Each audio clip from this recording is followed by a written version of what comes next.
Let's get started with our first news. Jack Della's coach absolutely went off on Ilia and Islam in a heated interview with Submission Radio, right after Dana White officially announced JDM vs Islam for UFC 32 this November. The Aussie star is set to defend his belt for the very first time, and the hype surrounding this fight is already reaching a boiling point. But what's making even more headlines is the way JDM's coach is firing shots not only at Islam but also at the lightweight champion Ilia. The coach addressed Ilia's recent comments about eventually moving up in weight to chase another belt, and he did not hold back. He made it clear that in his opinion Ilia has no business coming up to welterweight. He straight up said Ilia is too small and should stay at lightweight. According to him, moving up would be a terrible decision. He explained that while Ilia and JDM are very similar in style, the key difference is size and power. And in the fight game, that makes all the difference. He even admitted that Ilia is one of his favorite fighters to watch because he sees similarities in their styles, but he drew the line when it came to Ilia trying to compete with JDM at 70 pounds. At the same time, he issued a very stern warning to Islam. The message was simple: JDM's power is something Islam has never experienced. He claimed that Islam does not have the same kind of chin that Belal Muhammad displayed in his fight with JDM, and if JDM lands clean, it's lights out. The coach stressed that it doesn't matter if the shot lands in the very first round or deep into the championship rounds. With JDM's knockout power combined with his proven gas tank, he's confident Islam won't be able to handle it. He described JDM as someone who loves long fights, someone who's comfortable going into the later rounds and still carrying dangerous power, but he also reminded everyone that this sport isn't about overtime. If the opportunity to finish presents itself, JDM will absolutely take it. The coach doubled down on the idea that one clean connection from JDM can end the fight instantly, no matter the timing. When pressed again about Ilia moving up, he doubled down and said it would be a bad move. He pointed out that while the two fighters do a lot of the same things very well, JDM simply has the edge in size and power. He insisted that fighting two weight classes above lightweight is just not smart for Ilia, and stepping in against JDM would be a risk that could end his run in brutal fashion. In the end, the message from JDM's camp was loud and clear. Ilia should stay at lightweight, and Islam needs to be ready for a different kind of power than he's ever faced before. With UFC 32 fast approaching, the intensity is already through the roof, and if JDM's coach is this confident, you can only imagine the fire that JDM himself will bring to the octagon on fight night. Move on to another news. Rampage Jackson has finally opened up about one of the most painful realities his family has had to face, revealing why his son Raja may be struggling so heavily. In a recent livestream, the former UFC champion admitted that Raja's mother was murdered, and ever since that tragedy, his son has never been the same. The way Rampage spoke made it clear that this loss has left a deep wound in his family, especially in Raja, who has been carrying the weight of it every single day. Rampage explained that this revelation isn't about the drama or controversy surrounding Raja right now. Instead, it's about understanding the root of his pain. He said straight up that his son hasn't been the same since his mom got killed. He hasn't, and Rampage knows it. As a father, he's been trying his best to be there, to support Raja, to cheer him up, to make him laugh, but deep down he admits he feels lost. He even confessed, "I'm not a psychiatrist, I don't know what the hell to do." That raw honesty shows just how powerless even a strong man like Rampage can feel when it comes to helping his own child through trauma of this magnitude. He continued, explaining that Raja has grown distant from him. It's not just about mood swings or acting out, it's something deeper. Rampage said that Raja seems like he wants to be more of a man, to stand on his own, almost as if he's forcing himself to grow up faster than he should. That desire to act stronger than he feels has built a wall between him and his father. Rampage admitted that as much as he tries, it's been hard to break through that wall. The pain in his voice was undeniable. He knows his son is hurting. He knows Raja hasn't been the same since that moment. He knows the distance between them is real. And no matter how much he tries to fill the gap, there are things a father simply cannot fix alone. Rampage may be a legend in MMA, a man who's fought some of the toughest battles inside the cage, but outside of it, this is the fight that's breaking him. Because this isn't about fists, kicks, or knockouts. This is about his child, his family, and a tragedy that changed everything. Rampage's words painted the picture of a father doing everything he can but still feeling like it's not enough. And through it all, he made it clear this loss, this heartbreak, this pain, it's what's been shaping Raja. And until that wound is addressed, nothing will ever be the same. Move on to another news.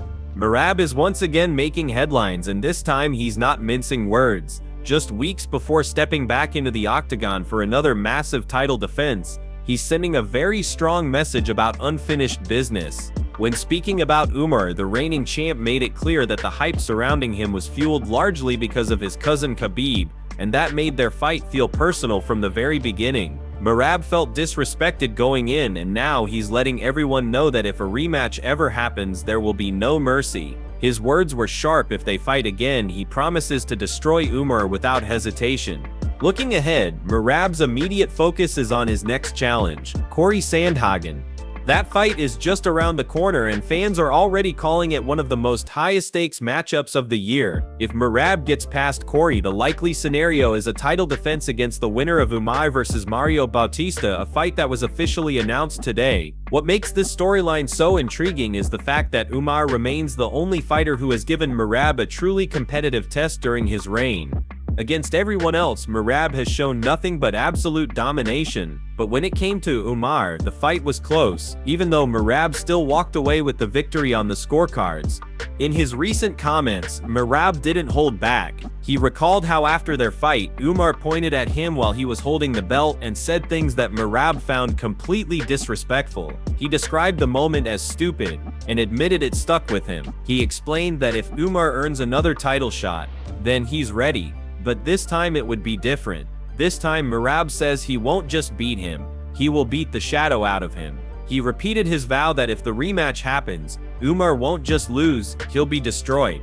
What's important to note is that Merab also opened up about the struggles he faced during their first fight. He revealed that he was dealing with serious issues going into that bout. His back was giving him constant pain, he had an infection in his leg, and the entire training camp was incredibly stressful. Even under those difficult conditions, he still managed to get the job done. And now looking back, he says he's healthier, stronger, and even more improved. That's why he feels confident in saying that if they were to fight again under better circumstances, the result wouldn't just be a win, it would be a destruction. The way Merab spoke left no doubt. His confidence is at an all-time high. He's fully focused on defending his belt, continuing his legendary streak, and proving once again that nobody can outwork him. But when it comes to Umar, it's personal. He's carrying the memory of that first fight, the disrespect he felt afterward, and the injuries he endured going in. And that's why the promise he made carries so much weight. If there's ever a rematch, Merab vows it will be violent, it will be one-sided, and it will leave no questions about who the true champion is. Move on to another news.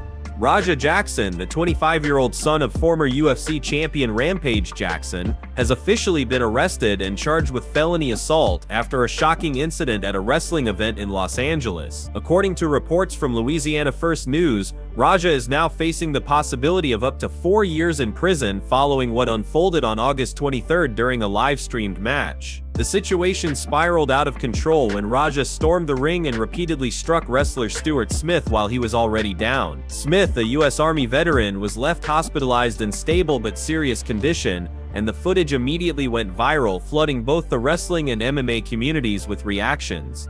The LAPD acted swiftly, arresting Raja and taking him into custody as the backlash grew louder. What was meant to be a wrestling show turned into chaos, and now both Raja and the promotion itself are under intense scrutiny. Questions are being raised about the safety measures in place, and whether the promotion should have done more to prevent this from happening. For the moment though, all attention remains on Raja, whose actions have sparked outrage, debate, and even sympathy in certain corners of the fight world.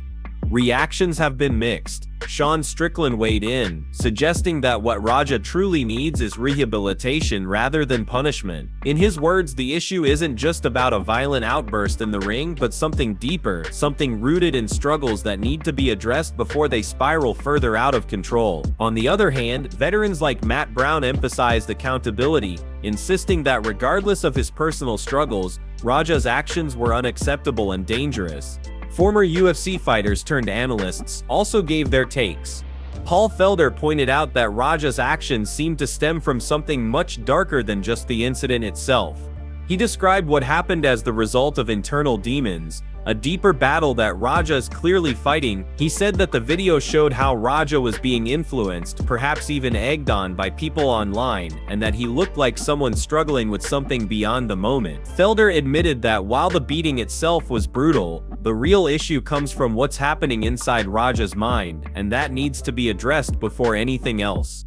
Bisping added his thoughts as well, highlighting how concerning it was to watch Smith take such punishment. He emphasized the sheer violence of it all, noting that Raja delivered over 20 punches, ground and pound style, with 6 of them completely unanswered. For anyone familiar with combat sports, that kind of onslaught from someone with training is no joke.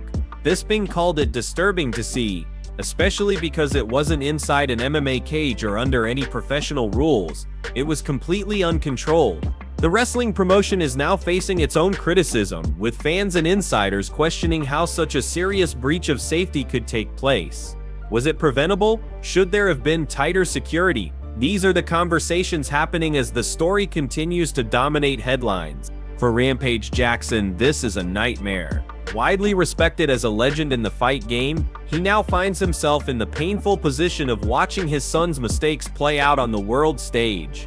Those close to him say he loves Raja deeply, but love alone won't undo the damage that's been done. The consequences are real, the spotlight is relentless, and Raja now faces a future that could very well include prison time. The aftermath is only just beginning, but one thing is certain, the ripple effect from this incident will be felt for a long time.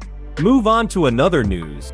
Ilia's first title defense has reportedly been leaked, and it looks like it won't be against Paddy Pimblett despite the heated confrontation between the two earlier this year. The Georgian-Spanish star, nicknamed El Matador, made the move up to lightweight in 2025 and was immediately granted a title shot against former champion Charles Oliveira. In one of the most dominant performances of his career, Ilia needed only a single round to get the job done, knocking out the Brazilian legend in the main event of UFC 317 this past June. That win cemented him as a two-division champion and placed him in rare company in UFC history. Right after the victory, tensions boiled over when Paddy stormed into the octagon. The Liverpool fighter confronted Ilia face-to-face, sparking a heated back-and-forth that quickly turned physical. Security had to separate the two after Ilia shoved him, creating a viral moment that added fuel to what many believed would be their inevitable showdown. With Paddy rising in popularity and climbing the rankings without even fighting again, speculation grew that he would land the title shot next. However, according to reports from All Out Fighting, that won't be happening. Instead, Ilia is set to defend his lightweight belt against none other than Justin Gaethje. The leak came from an Instagram post by Ilia's manager Łukasz Orzel, which was swiftly deleted not long after it went up. In the post, Orzel confirmed that Ilia would face the former interim champion at UFC. While the UFC and Dana White have yet to make an official announcement, the news has already shaken up both the lightweight division and fan expectations. The pay-per-view card is reportedly being targeted for November 15 at Madison Square Garden in New York City, though confirmation of the exact date and venue is still pending. This development ties in with comments Orzel made earlier this month in an interview with Canal Sportowy, where he stated that Justin Gaethje was the closest to securing the fight. He made it clear that chasing a third belt was still on Ilia's radar, but for now he and his team had given their word to the UFC that they would remain at lightweight. He explained that they were simply waiting to see who the natural contender would be, and based on the latest leak, Gaethje has emerged as that man. Orzel also stressed that Ilia wanted to fight again before the end of the year, making UFC 32 the perfect stage. This matchup promises fireworks. Ilia with his speed, precision, and knockout power against Justin Gaethje, the highlight, known for his relentless pace, devastating leg kicks, and brawling style. Fans have already begun debating how the styles will clash, with some believing Ilia's calculated striking will be too much, while others argue Gaethje's pressure and toughness could push the champion to the limit. Regardless of the outcome, one thing is certain: the lightweight division just got even hotter, and Ilia's first title defense is shaping up to be an absolute war inside the octagon. Move on to another news. Aljamain Sterling is making it clear that he wants a title shot against Alex Volkanovski, and he isn't holding anything back in his argument. Fresh off a dominant performance over Brian Ortega, Sterling believes his resume speaks louder than the hype surrounding Lerone Murphy. even after Murphy's highlight reel knockout of Aaron Pico. While many fans are calling for Murphy to get the nod because of his undefeated record and that viral finish, Sterling insists his victory over Ortega holds far more weight. Ortega is a proven contender, a man who has fought for the belt twice and given Volkanovski one of the toughest challenges of his career. In Sterling's eyes, beating Ortega decisively is far more significant than Murphy knocking out a relative newcomer who, as Sterling put it, hasn't accomplished much in either the UFC or Bellator. Sterling also pointed out that his featherweight run has been stacked with legitimate wins. He's already taken out Calvin Kattar, a respected striker with main event experience, and then dominated Ortega. He also had a razor-close fight with Movsar Evloev, a fighter many consider one of the most dangerous wrestlers in the division. Sterling says that his resume is being overlooked just because Murphy has the flashier knockout. Aljo also shared an interesting story from the past about a sparring session with Volkanovski. He admitted that Volkanovski got the better of him, busting him up badly in training.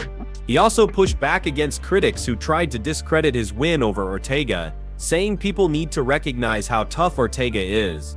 Some people were saying I couldn't even finish a half-dead Brian Ortega, Sterling said. But which one of these guys has actually finished Ortega? He's only ever had one doctor stoppage in his whole career. Sterling explained that Ortega was trying to bait him with guillotine setups, but he stayed disciplined and refused to take the risk. For Sterling, it wasn't about chasing a reckless finish, it was about completely neutralizing a dangerous opponent and shutting him down. In Sterling's eyes, the case is simple. He just beat a man who was ranked credible and had already proven himself at the highest level, while Murphy, despite his spectacular knockout, did it against someone who doesn't carry the same legitimacy. Sterling says fans can argue either way, but the facts are clear. Ortega was a legitimate top contender, and he beat him convincingly. That, more than anything, should earn him the next crack at Alex Volkanovski's featherweight title.